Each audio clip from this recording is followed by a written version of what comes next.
Good morning. And today we're going to talk about ways to get close to nature without actually being able to go to nature itself.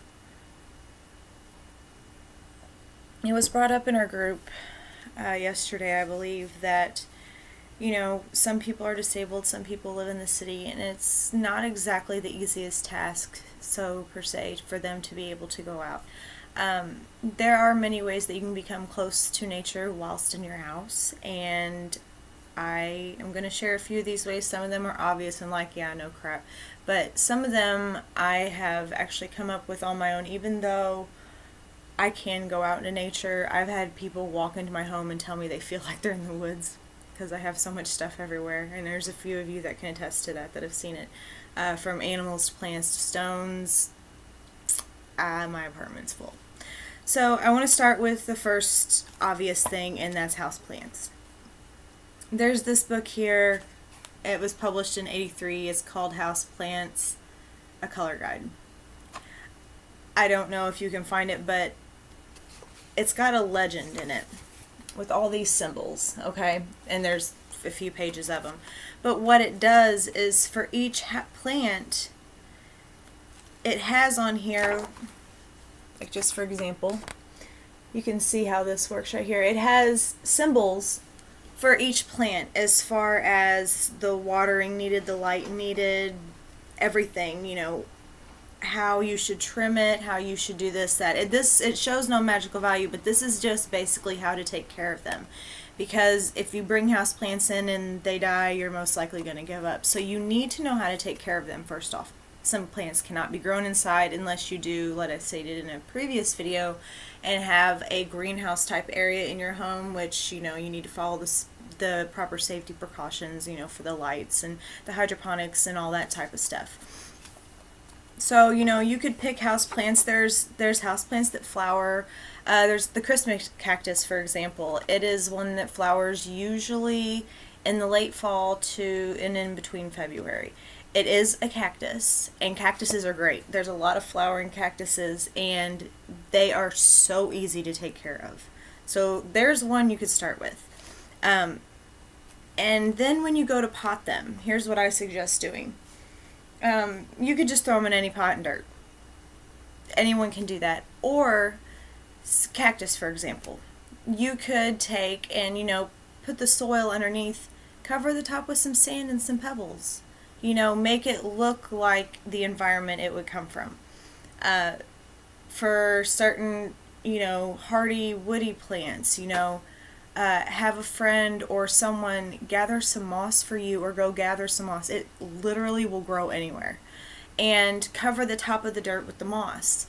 I don't suggest planting grass and anything because it roots so deep and it can take over stuff sometimes, especially when the plant is limited to the depth and the width that its roots can reach. But yeah, like by doing this in each pot, and you can even paint them, to paint them green, paint them to match the color that they're going to flower, anything like that. But you can do stuff within the pot as well that will bring, a little bit more of the earth into your home. Let's see, what was the other thing I was going to touch on? Oh, trees.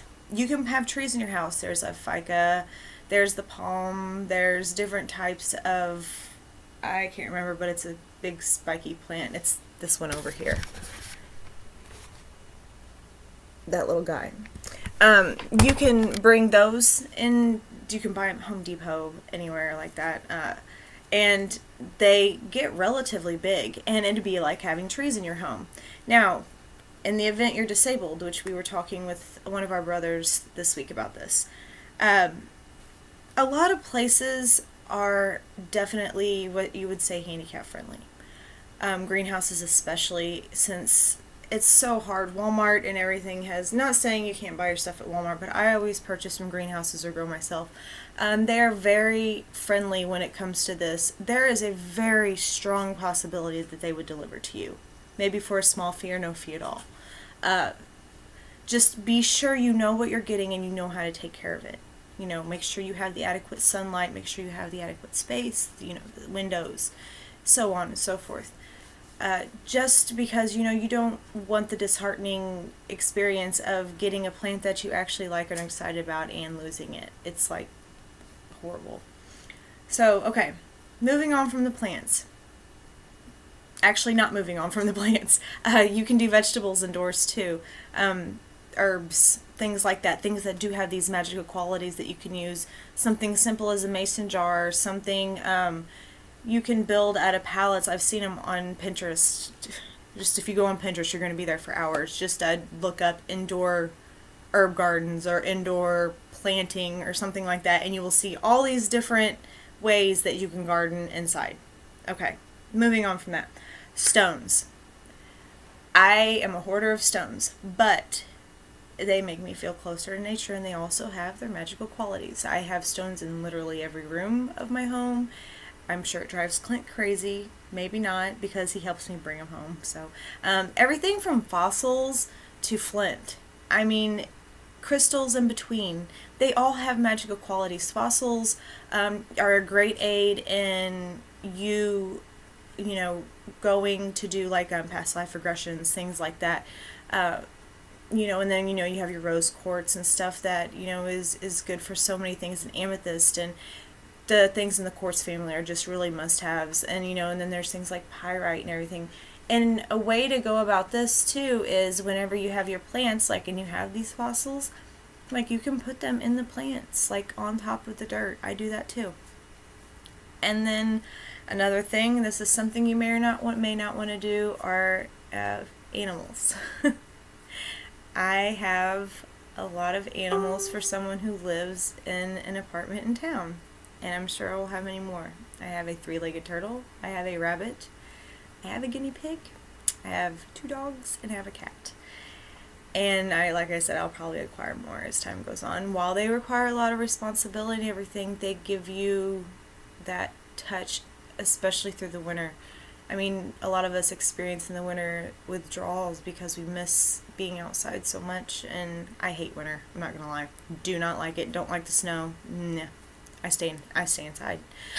So having my animals, my stones, my plants, and everything, and continuing to make things like the waters and the smudge sticks, having hands-on activity, such as trimming my herbs and watering my plants and all that, it gives me just enough of what I need to feel that connection to nature that I feel like I lose in the wintertime, and that some people may feel when they live in the city or are unable to get out and actually do things like that. So, there's a few ways. Make your outdoor items that you find, your stones, your shells, your plants, your animals, anything, make them your decorations of your home, versus buying, just some picture of a chicken over here, or this, it just, if you decorate your home, like I literally decorate with old jars, stones, plants, and books, and shells, and everything. That's what I decorate with. And you will find that you feel the arms of nature around you much, much more. If you have any questions, I'm happy to answer anything, as always. And there are other ways that I'm sure I'll think of later after I've pushed stop on this video, and I'm trying to remember them to make sure. But for now, that's it. I mean, that should really get you started. Make things hands-on, be creative, decorate, surround yourself with nature, make it feel like people say when they walk in my house, like they feel like they're walking into the woods. Thank God my house is not dirty or anything, but I understand what they mean. There's stuff literally everywhere. So hopefully this helped. I know it ended up being long, but I wanted to fully and thoroughly explain everything, and like I said, reach out if you need any help. Always here to help. That's what I'm here for. And I may not have all the answers, but I will try to find them if I don't know them. So with that said, thank you for watching. Thank you for subscribing. I appreciate it very, very much. And I hope you have a blessed day, a productive day, and an even better tomorrow. Blessed be, brothers and sisters.